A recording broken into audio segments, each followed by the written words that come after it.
Ya, bismillahirrahmanirrahim. Assalamualaikum. Assalamualaikum. Ya, waalaikumsalam Warahmatullahi wabarakatuh. warahmatullahi wabarakatuh. Silakan, Mbak. Ya, Ustadz, aku kan udah nikah, terus usia pernikahan aku tuh udah 2 tahun. Sebelum aku nikah, aku emang udah punya rumah sendiri. Singkat cerita, setelah aku nikah, suami aku tuh ngajak ibu mertua aku untuk tinggal bareng. Sebenarnya aku nggak ada masalah, tapi kenapa kok makin kesini kok ibu mertua aku selalu ikut campur urusan rumah tangga aku, apa-apa harus begini, harus begitu. Aku jadi risih, Ustadz. Pokoknya ibu mertua aku tuh harus semuanya harus selalu bisa, sedangkan kan aku di rumah juga kerja, bantuin suami segala macem, ibaratnya aku tuh harus bisa sumur, dapur, kasur, aku tuh harus cari uang sendiri juga harus bisa. Ya udah aku nurut aja, aku nggak mau debat sama mertua aku ya kan Ustaz. Terus aku juga berat banget ngejalaninnya Ustaz, setiap hari kan harusnya aku ngepel setelah pulang kerja udah capek, masih harus nyetrika segala macem, tapi ibu mertua aku tuh masih kurang aja gitu aku di mata ibu mertua aku. Terus suami aku juga diem aja gitu, nurut aja sama ibunya, ngeiyain aja ibunya mau apa gitu. Aku tuh berat banget gitu Ustadz ngejalaninnya, sementara ya di rumah juga kan kerjaan banyak banget gitu. Aku juga harus ngurus anak, ngurus suami aku juga nggak ada bantuinnya, nggak ada sama sekali ngerti nyapu kek atau apa gitu, aku juga kan kerja.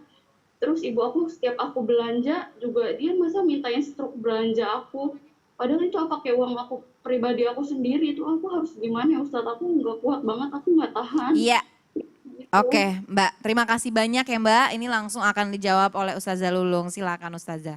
Ya, untuk yang bertanya, terima kasih ya udah bertanya. Ya, mudah-mudahan kita bisa saling sharing di sini. Kalau emang kita pernikahan itu kita pengen enjoy, pengen nikmat, pengen indah. Ini nikah udah mah kita juga kerja. Di rumah juga disuruh kerja, bukan sih kita ngeluh ya. Ya kita ikut ini juga ya, ikut berdoa lah semoga ini persoalan selesai. Yang penting komunikasi. Jadi kalau kita belajar dari para ulama terdahulu, maaf nih, maaf, pakai kata-kata nih maaf nih Ustadz. Ketika kita menikah istrimu bukan pembantumu. Nah ini. Para imam mazhab juga menyatakan seperti Imam Hambali, Imam Hanafi semuanya ya. Ada semua ini jumhur ulama mengatakan kalau memang seorang laki-laki ini mampu memberikan asisten rumah tangga misalnya nih ya. Karena itu adalah kewajiban untuk si suami memberikan hal itu. Karena istri sendiri nggak wajib cari nafkah. Ini tadi dia kerja juga cari nafkah. Bahkan rumah-rumah dia juga ya, rumah dirimu juga ya nak ya. Nah ini gimana? Rumah punya dia juga nyari duit. Padahal dalam surat An-Nisa 34, Arijalu qawwamun 'alan nisa.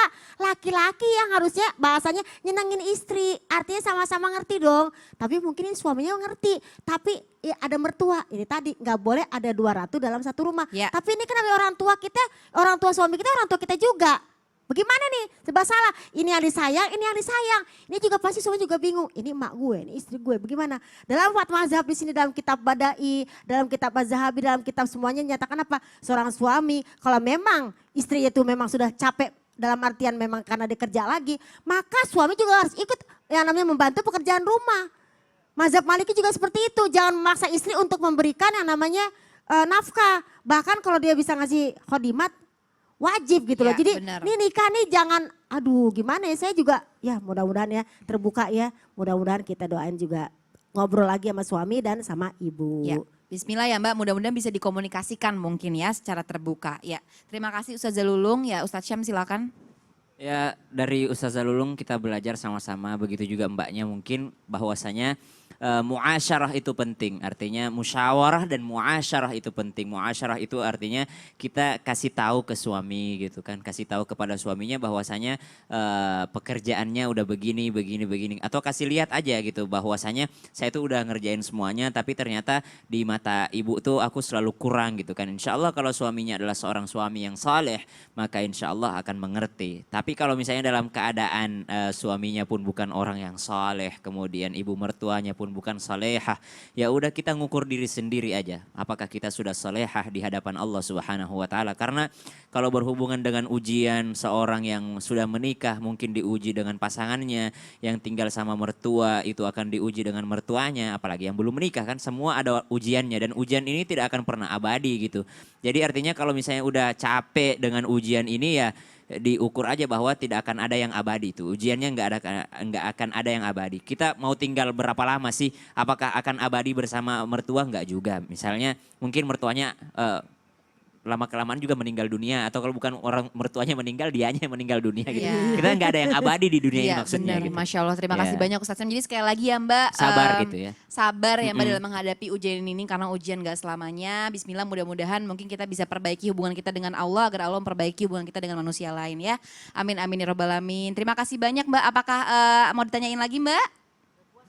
Ada lagi yang mau Udah, ditanyain? makasih, Ustaz. Ustazah cukup. Oke. Oke, terima kasih banyak Mbak. Assalamualaikum warahmatullahi wabarakatuh.